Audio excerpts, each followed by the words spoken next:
Imagine moving into a new house only to discover it holds dark and disturbing secrets. Anna, a single mother seeking a fresh start, finds herself drawn into an unsettling mystery surrounding her new home. A Victorian house, a missing child, and a cry coming from the basement that won't leave her in peace. In this video, you'll follow Anna on a journey of discovery and terror, where every decision could reveal the truth or unleash fears she never imagined facing. Get ready to dive into a story full of suspense, intense emotions, and mysteries that will keep you hooked from start to finish. Behind the doors. Anna took a deep breath as she approached the old Victorian house, her eyes lingering on the facade that, although worn by time, still displayed a peculiar beauty. The arched windows and ornate moldings hinted at a glorious past, but the appearance of abandonment sent chills down her spine. The young single mother was determined to start her life over in New Jersey, far from the suffocating memories of a failed marriage. However, there was something about that house that seemed to whisper secrets. As she carried the last moving boxes, a cold wind blew, sending a shiver down her spine. Just an old house, she told herself, trying to shake off the feeling of unease. Still, the idea that the house had a life of its own, a story to tell, wouldn't leave her mind. Anna decided to ignore the unsettling feelings and focus on arranging what could be a new home. After an exhausting day of work, night fell with a sudden storm. Lightning split the sky, illuminating the house in brief flashes, and thunder echoed like a distant roar. Anna, curled up in a blanket on the couch, tried to relax with a book in hand, but the storm seemed to intensify with each passing minute. It was as if the house itself was responding to the fury of the weather outside.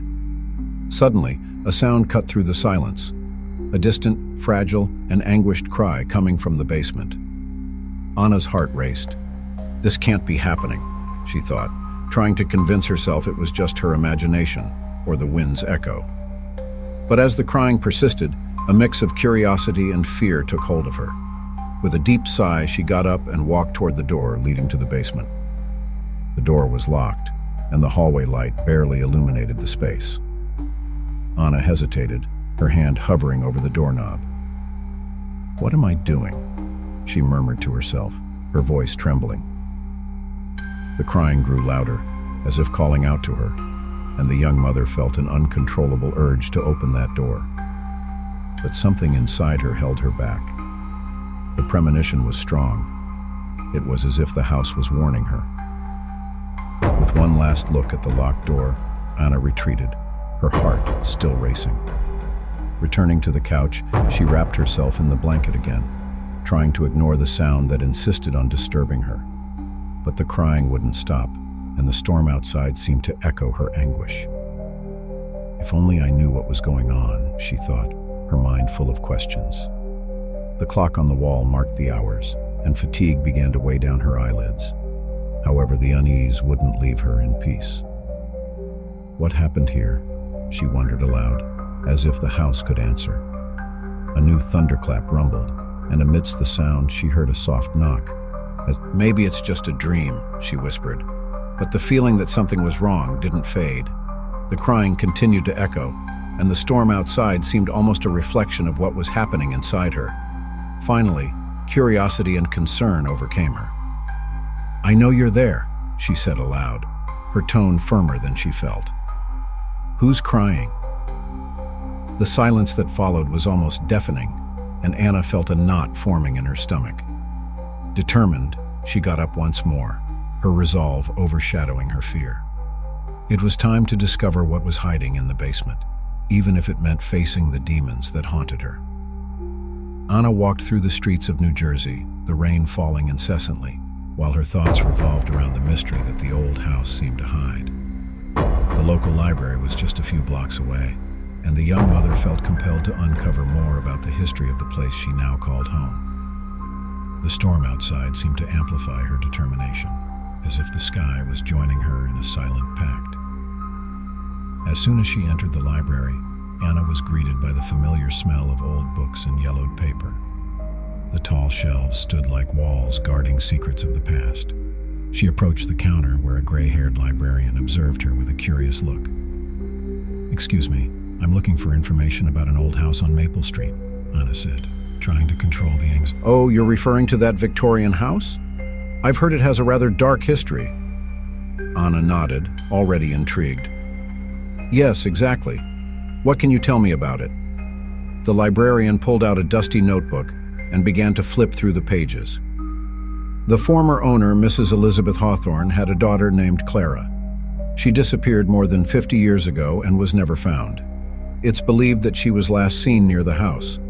Since then, many say they've heard a child's crying coming from the basement. Anna's heart raced. The crying that had disturbed her during the night now seemed more real than ever. That's disturbing, Anna murmured as the librarian continued to speak. Some people believe the house is haunted. Others say that Clara's spirit still roams around, waiting for help. I've always believed that the energies of our history linger in places, especially in houses as old as that one. Anna thanked the woman and left the library, her heart pounding with a mix of fear and curiosity.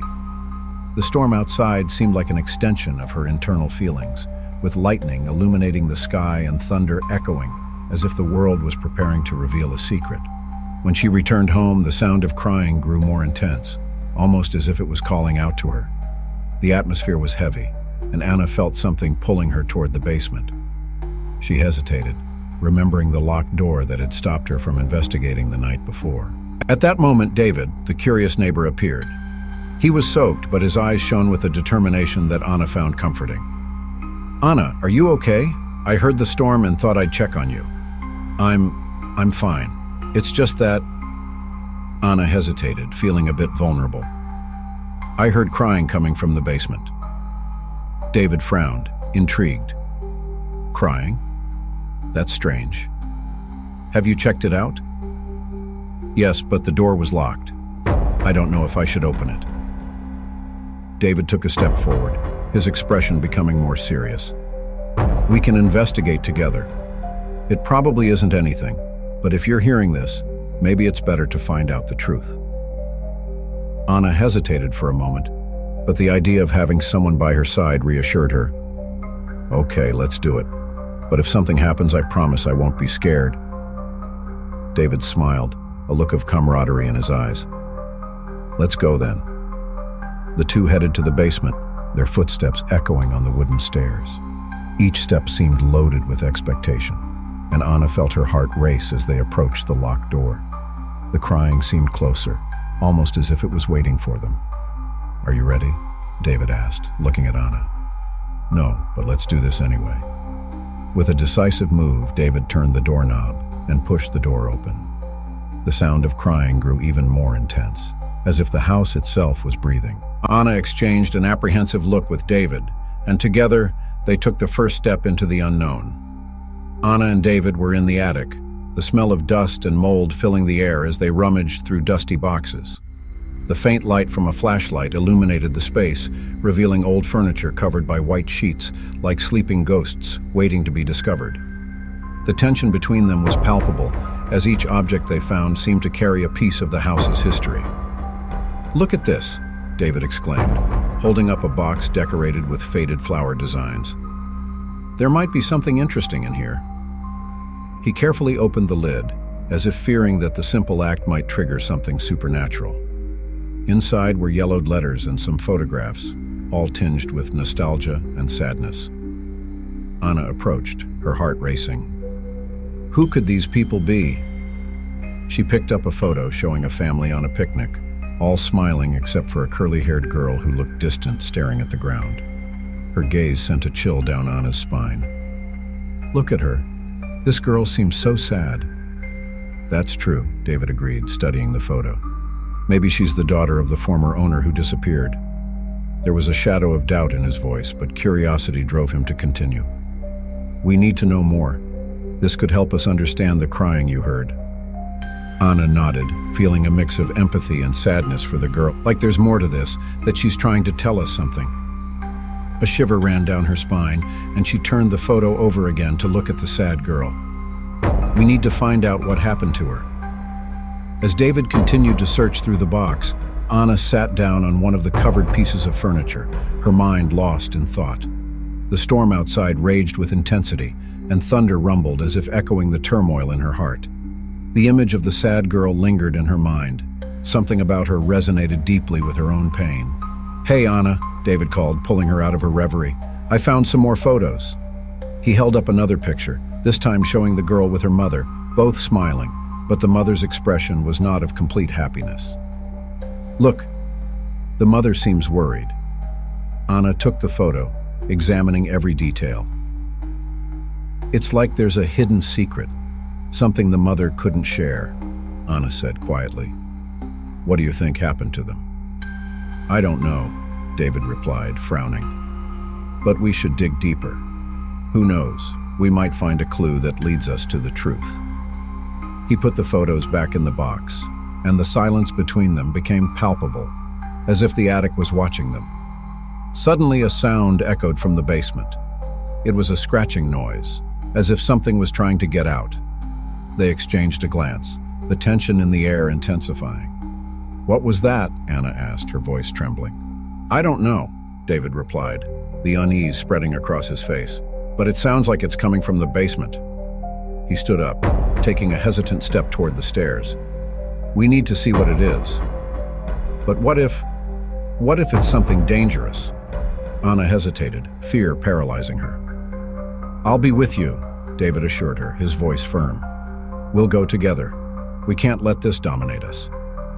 He extended his hand to her, a comforting gesture amidst the terror that surrounded them. Anna hesitated for a moment, but the determination in David's eyes encouraged her. Together, they descended the stairs, each step echoing like a call to the unknown. The scratching noise intensified, and anxiety grew, like a storm forming within them. Anna felt that something was about to be revealed, something that could change everything.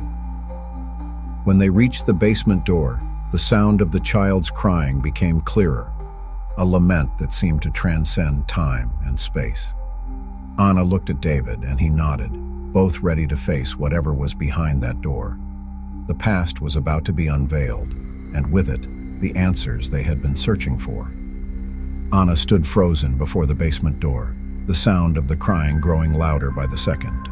The flashlight in her hand trembled, casting a faint light on the worn wood of the door, which seemed to resist her desire. The feeling of being watched intensified, an invisible presence surrounding her as if the basement itself was alive, waiting for her decision.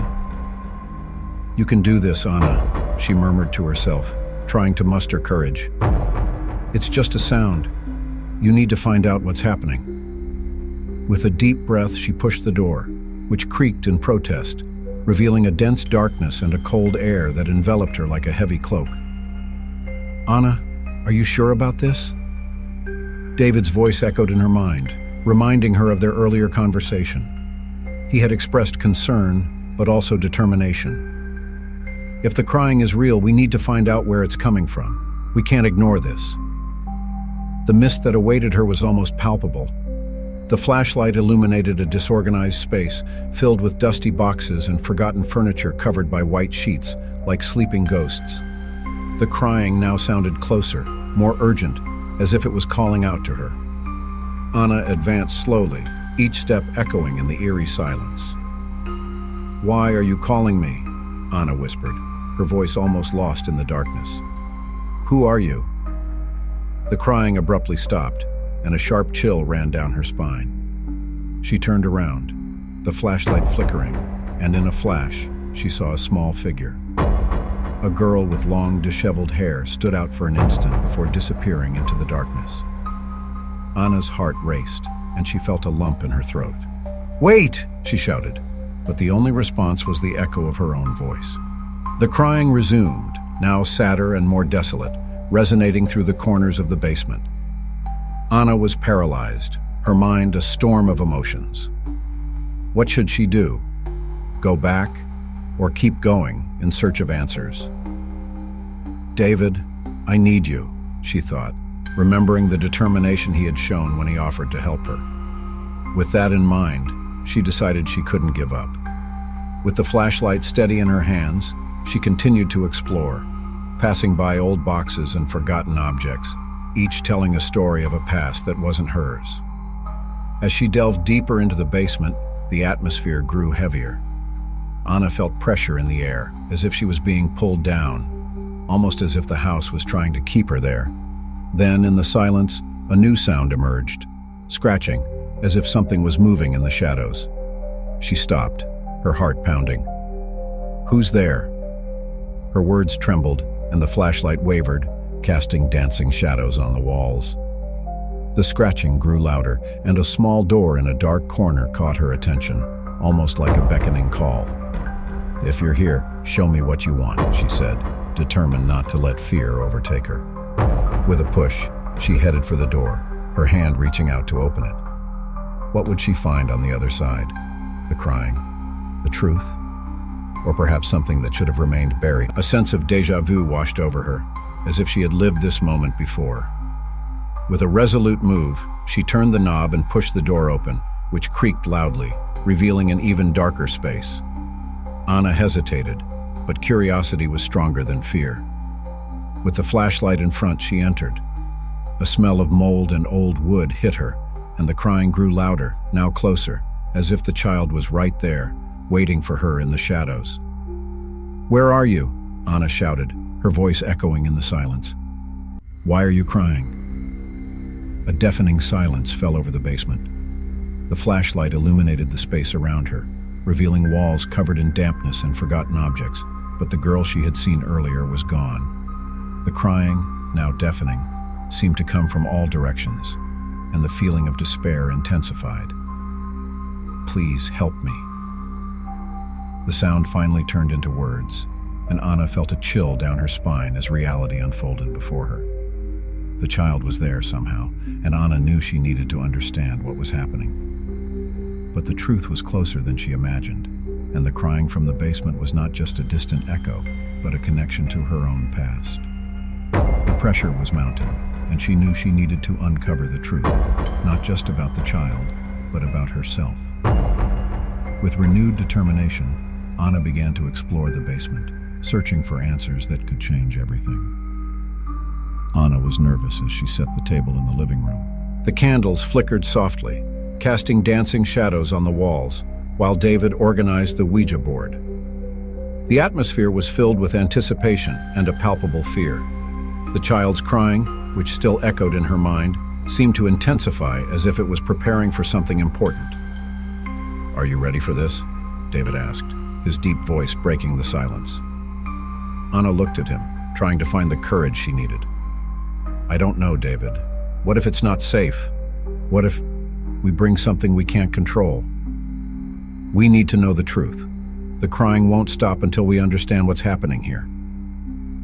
He tried to convey confidence, but Anna felt that the tension in the air was undeniable. With a deep sigh, Anna nodded. "Okay, let's do this." They sat around the table, their hands meeting over the board. David lit an extra candle, and the flame danced as if reacting to the growing energy in the room. Anna closed her eyes for a moment, trying to focus. "If there's someone here, please manifest yourself," she murmured, her voice almost a whisper. After a few moments of absolute silence, David began to move the planchette slowly. "Let's start with the basic question. Is there anyone here with us?" The planchette remained still. Anna felt a shiver run down her spine. "Maybe this was a stupid idea," she muttered. "Wait, try to connect. Think of the child, of the crying," David insisted, his voice firm. "If you're here, please tell us your name," she asked, anxiety growing in her chest. Suddenly, the planchette began to move, slowly dragging itself to the letter A. Anna and David exchanged glances, their hearts racing. It's just the letter A?" Anna asked, her voice a bit louder, excitement and fear mixing. Once again, the planchette moved. L-I-C-E. The last letter came out as a whisper. "Alice?" Anna repeated, her eyes wide. "That's the name of the girl who disappeared." "If you're Alice, what do you want?" David asked, his voice firm. The planchette hesitated, and suddenly slid quickly to the word, "help." The room seemed to freeze, tension increasing with each second. The crying, now more intense, echoed in their ears as if the child was begging for help. "Help me get out," Anna read aloud, her heart pounding. What does that mean? Maybe she's trapped here. We need to find out how to help the child, David suggested. But Anna felt a wave of despair and confusion. As she hesitated to touch the planchette again, an invisible force pushed her back. The impact made her fall, and everything became a blur. She felt consciousness slipping away, darkness enveloping her like a heavy blanket.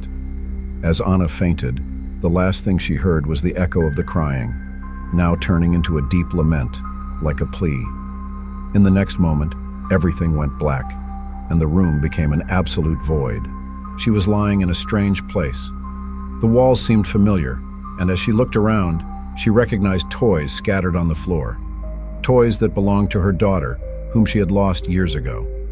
A mix of confusion and pain overwhelmed her as the truth began to surface in her mind.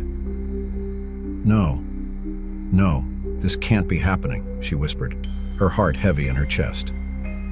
The connection became clearer, but the pain of loss prevented her from accepting reality. Anna sat up, trying to piece together her memory while the distant crying echoed in her heart, a cruel reminder of a past she could never forget.